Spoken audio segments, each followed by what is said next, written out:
Alright, here are some practice problems on quadratic and exponential regression. There's 9 in total, and there's 2 on exponential. So let's get started. The function f is a quadratic function. In the xy plane, the graph of y equals f of x has a vertex at 3, negative 2, let me underline that, and passes through the point 1, 6. What is the value of f of 5 minus f of 0? Now, if you remember, for quadratic regression, we need at least 3 points. However, this question only gives us 2 points. 3, negative 2, and 1, 6. So, we do need to find a third point. But in case you don't remember how to do that, let me give an example. Y equals x squared. So I have this parabola right here, and the vertex is going to be 0, 0. Now I'm going to put in y equals 1, and you'll notice that there's going to be 2 points that share the same y value. And the similarity between them is that they're both the same distance from the vertex. They're both 1 away from the vertex. This one is 1 away to the left, this one is 1 away to the right. Now I'm gonna do the same thing but with y equals 4, and same thing here.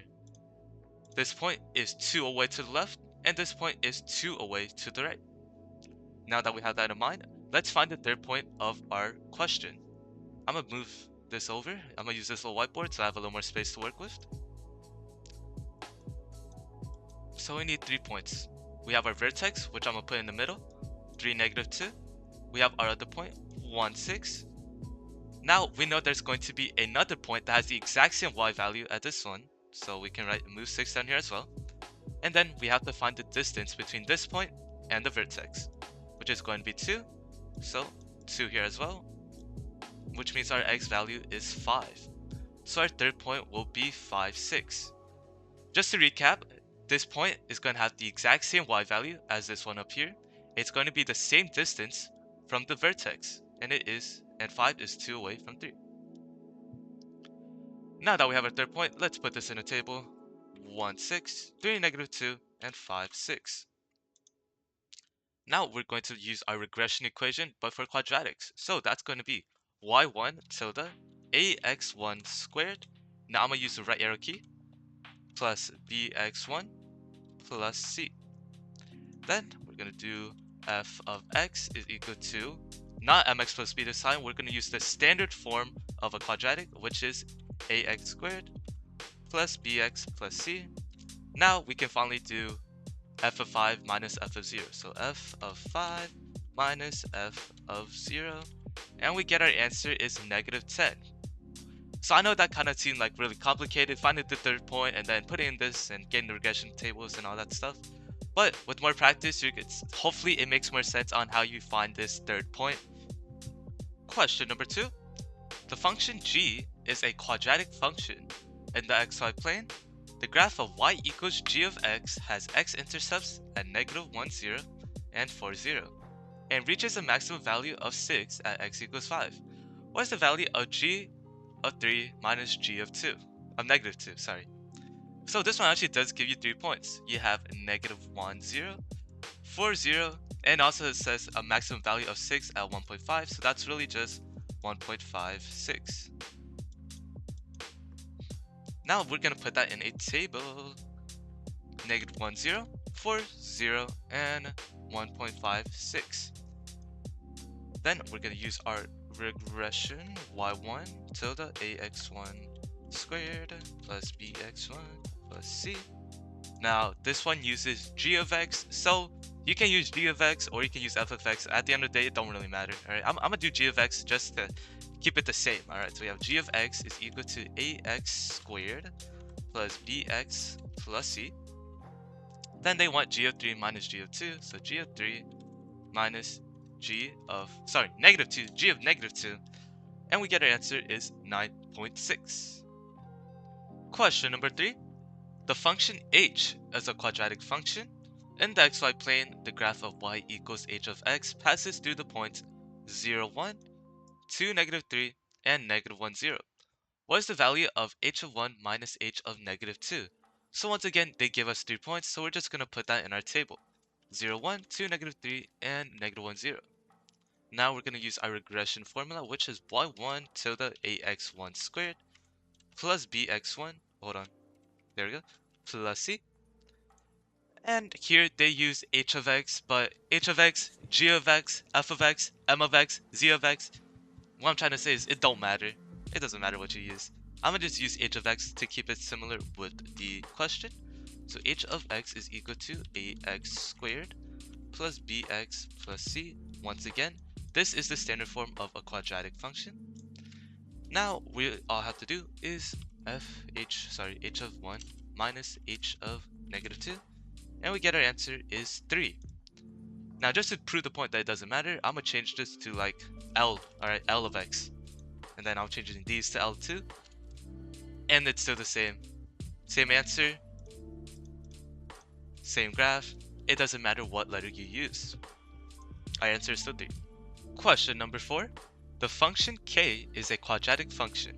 In the xy plane, the graph of y equals k of x has a vertex at 2, negative 2, negative 5, and a y-intercept at 0, 3, 0, 3. Sorry.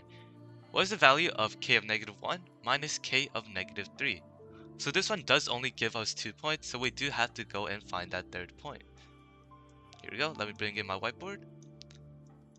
Boom, boom. So we have our vertex at negative 2, negative 5. We're going to put that in the middle.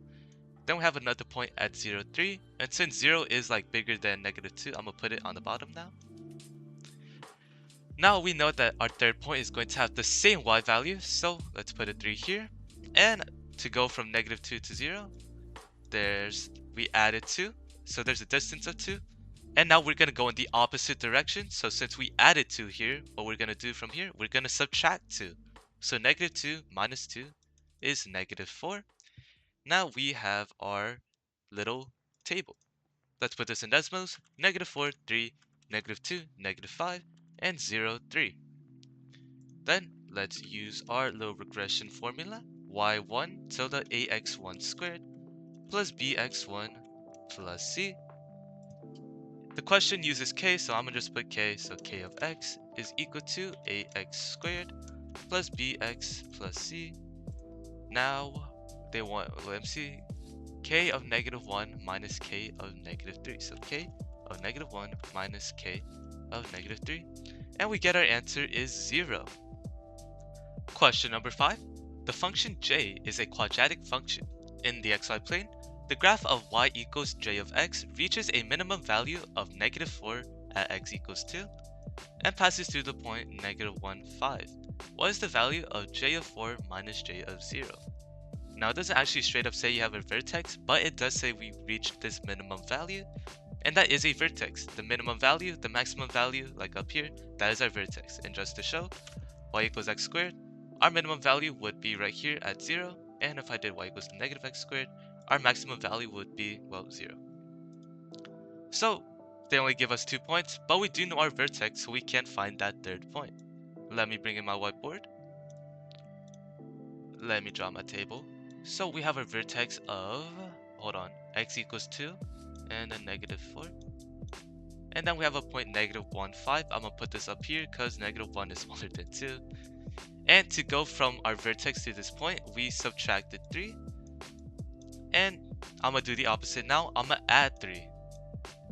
So subtract 3. And now I'm going to do the opposite. I'm going to add 3. This is going to be 5. And the y value stays the same. So it's also going to be 5. Now that we have our table, I'm going to go ahead and put this in desmos. Negative 1, 5, 2, negative 4, and 5, 5. Now, what am I saying? Regression formula. y1 tilde ax1 squared plus bx1 plus c. Now, they use what? J. So I'm going to do j of x is equal to ax squared plus bx plus c.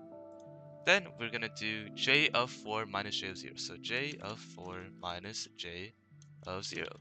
And we get our answer is 0. Question number 6. The table gives the height h in feet of a ball t seconds after it's thrown upwards. So t, or our seconds, that's our x, and height h, that's our y. Which equation could represent this quadratic relationship? So we know we're using quadratic regression, and they give us the table here. So I'm going to go ahead and put this table in desmos, but if you remember, we only need to put in 3 points. So I'm going to just put in the first 3, I can ignore that last one. Then I'm gonna do, oh, what is it? Quadratic regression. Y1 tilde ax1 squared plus bx1 plus c. And they just asked for the equation, so let me write the equation down. We have, hold on, y is equal to negative 16x squared plus 48x plus 0. So let's look at our answer choices. These two are missing the plus 0 at the end, although I guess it doesn't really matter. Wait a minute. None of these even have 48. Okay, well, ChatGPT, you know, cooking as always. Let's imagine all these 32s are just 48. So 32 is equal to 48. All right. Wait, bro, are these two is C and A? Are they literally not just the exact same thing except one has plus 0 and the other one doesn't?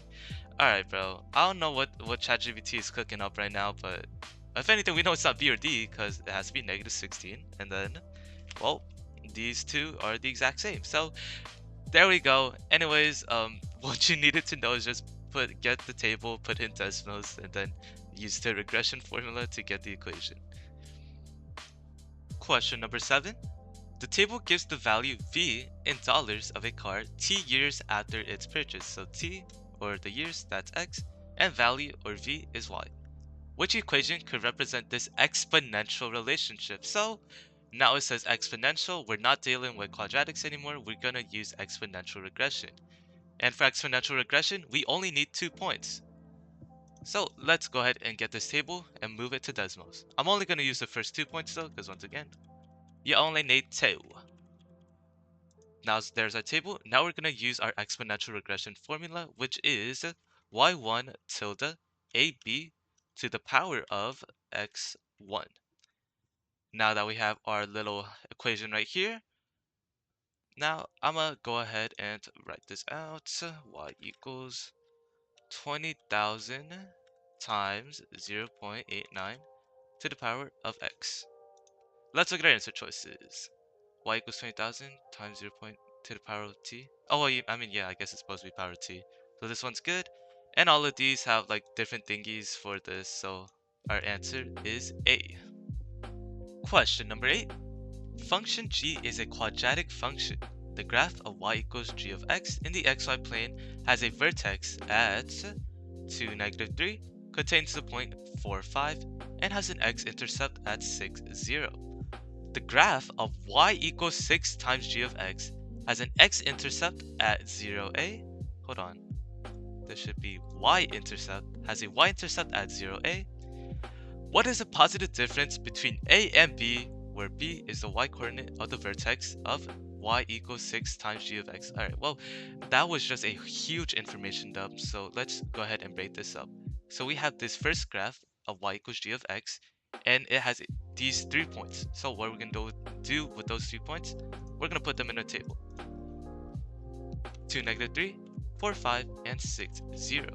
Now let's use quadratic regression to find the equation. So we have g of x is equal to ax squared plus bx plus c. So that's the first half of this question done. Now it's talking about a graph which is 6 times g of x. So I'm going to just call this graph h of x. So h of x is equal to 6 times g of x. Dang, okay, interesting. It has a y-intercept at 0a, so let's find the y-intercept. I have to zoom out, what the? Hold on.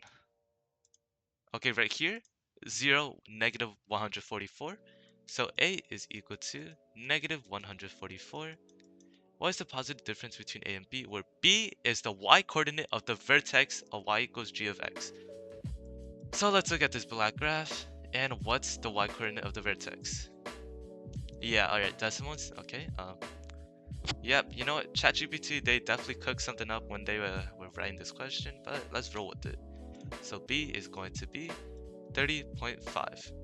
Now let's find the positive difference between the two, and we're going to do that by subtracting. So negative 144 minus 30.5, oops, is negative 174.5. But remember, they said positive, so let's just remove the negative sign, And our answer for this will be 174.5. Yeah, that was definitely a really weird question, but I guess we know how to use quadratic regression to find the graph of g of x. I think that's the important part. I have no idea why this vertex has decimals though. Question number 9, the last one. Function h is an exponential function.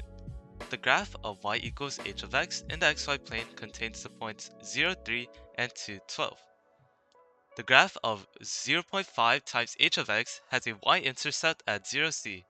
What is the positive difference between c and d, where d is the y-coordinate of the point where the graph of y equals 0.5 times h of x intersects the vertical line x equals 1? Okay, man, that was another humongous information dump just like the last one, but let's take this bit by bit. First thing we know, it's an exponential function, so we're using exponential regression. Then we have this graph of y equals h of x, and it has these 2 points. So let's go ahead and put these points into a table, 0, 3, and 2, 12. Then we're going to use exponential regression, which is y1 tilde ab to the power of x1. And we're going to call this, what, h of x? So h of x is equal to ab to the power of x. So that's the graph of h of x. Now we have the second graph, 0.5 times h of x, and it has a y-intercept at 0, c. So I'm going to call this graph, I'm going to just be lazy, I'm going to call it y. Alright, y equals 0.5 times h of x, and it has a y-intercept at 0, c. So let's find out what the y-intercept of the green graph is. 1.5, alright, so c equals 1.5. Oops, oh, what is going on? Here, let me just restart. C equals 1.5.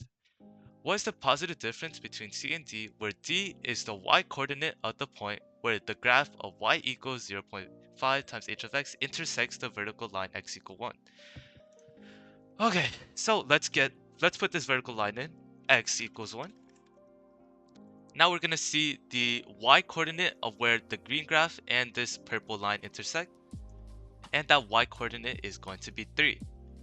So d is equal to 3. And now they want to find the positive difference. All we gotta do is 3 minus 1.5. And you get that it's 1.5. Or I could do the other way around. 1.5 minus 3. And then we're just gonna ignore the negative sign because they want the positive difference. And our answer is going to be 1.5. Alright, once again, a really weird question, but we know how to put the points in the table and get exponential regression. Anyways, that was all 9 practice problems on quadratic and exponential regression. I know there wasn't that much of exponential regression, but hopefully you do get the gist. I think the key point is that you just need 2 points, and once you put it in here, you basically are done. Quadratic regression definitely needed a little more practice on that, because we do have a special case here, because not only do we need 3 points, we might also need to find out that third point. So yeah. Anyways, that's all on regression. Hopefully, you'll be able to skip some time or save some time on the actual test when you can use these tricks. I'll see ya.